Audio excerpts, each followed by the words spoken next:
Britain, the United Kingdom, an island 700 miles long, 200 miles wide, separated from Europe by the English Channel, bounded by the North Sea and the Atlantic, an island of 48 million people, the people of the land, who harvest the wheat of East Anglia, who rear the sheep of the West Country, the Midlands, Wales and Scotland, who work the fruit orchards of the South and West, and the dairy farms of the Central Plain.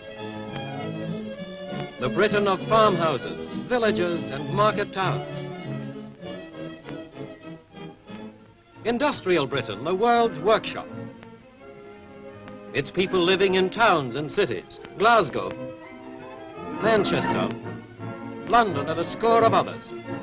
They mine the coalfields of Durham and Northumberland, Rhondda and Midlothian.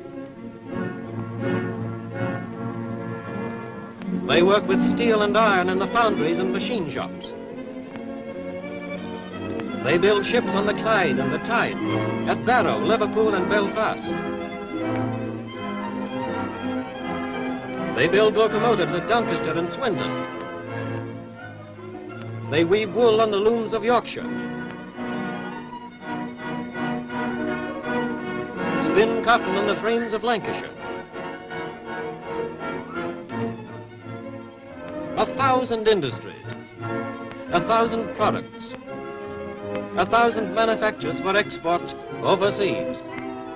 London, the nation's capital, center of commercial Britain, where black coat workers manage the business and international trade of the country. They keep the accounts of industry. They ensure the world's shipping. They fix the world's gold price. They buy raw materials from overseas and sell finished products. These are the main sections of working Britain: agriculture, industry and commerce. This is Britain, the great producing and trading country. And these are the people who are making it. Jack Moore, a farmer. At 26 years of age, he runs the 250-acre farm on which he was born. For 6 generations, Moat Farm has been worked by his family. And today, as he drives the tractor up 20-acre field, he has behind him the experience of generations of farmers, together with the modern scientific training he had at his agricultural college. Jane Martin, doctor and psychologist, is head of a children's clinic in Manchester. Children meet her as an equal. In 2 minutes, she makes a rather nervous young man completely at home. He's even ready to help her examine him. After 12 years intensive training and 6 years of practice, she is an established child specialist. James Anderson, captain of the SS Glen Isla. She is on the South American run, carrying mixed cargoes outwards and bringing meat back to Liverpool. Captain Anderson is at sea for 9 months in the year. He is solely responsible for his crew, cargo, and 10,000-ton ship, a job that requires experience and a cool head. His greatest pleasure is his garden on the hills above the Mersey. Elizabeth Davies, private secretary, works in a broker's office in London. She is a competent shorthand typist and knows the stock market almost as well as her employer. In a day, thousands of pounds of stock are dealt with by her office. It is responsible work, which requires intelligence and alertness. She likes to be independent and has many interests outside her office life.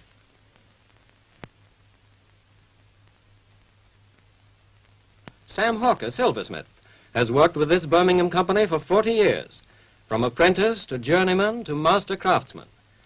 He works to a basic design, but it is his creative ability that gives the work its beauty. His work is the work of an individual and can be recognized as such. He's an easygoing man with the quiet confidence of a master of his trade. For 5.5 days a week they work. At noon on Saturday, the weekend holiday starts.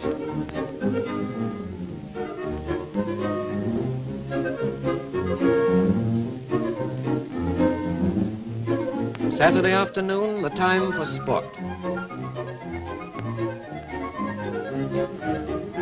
Summer and winter, the British people follow their particular game. In summer, it may be cricket, bowls, tennis, or swimming.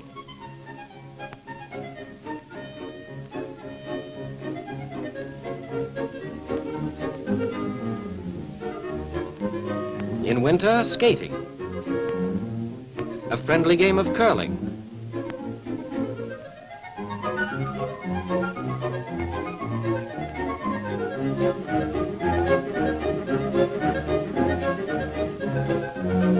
Or rabbit shooting in a Kentish wood,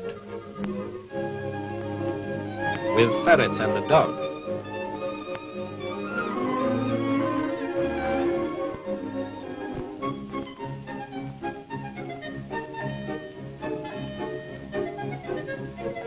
Or most typical of all, football.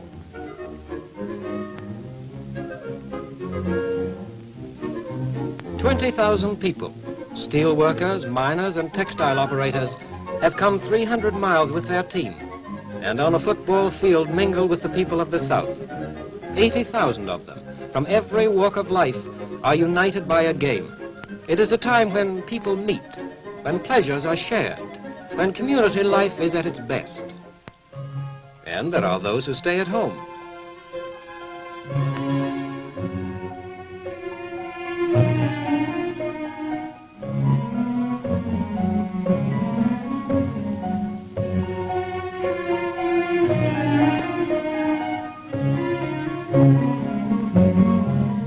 Here, people are free to do the things they want to do, free for all those small, personal pleasures of home life.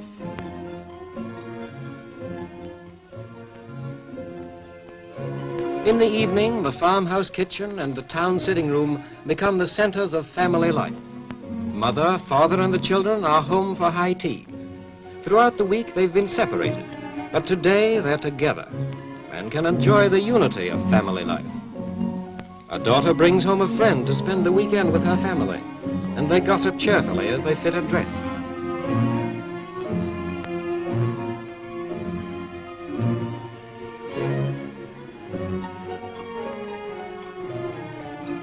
Mother finishes her last job of the evening and enjoys it as much as her children do.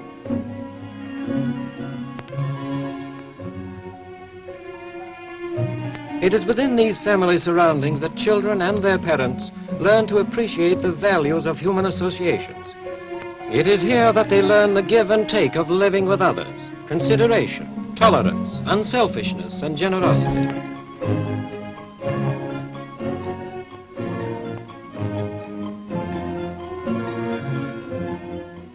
In the outside world, we see these ways of living on a larger scale. At this great ballroom where thousands dance, at this village hall where some play in the band, all in their own way contribute to the general enjoyment.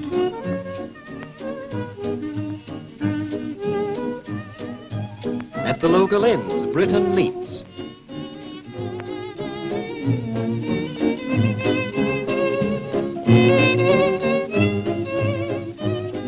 These are the traditional community centers.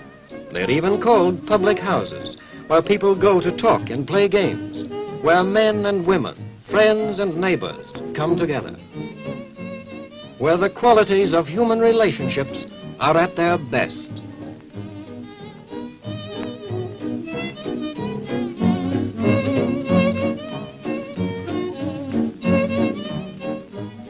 It is in the small, everyday things people do that we see their character, in the skill of a craftsman as he shapes a silver bowl, in the quiet efficiency of a secretary as she goes about her work, in the reliability of a captain as he plots the course, in the good humor of a doctor as she examines her patient.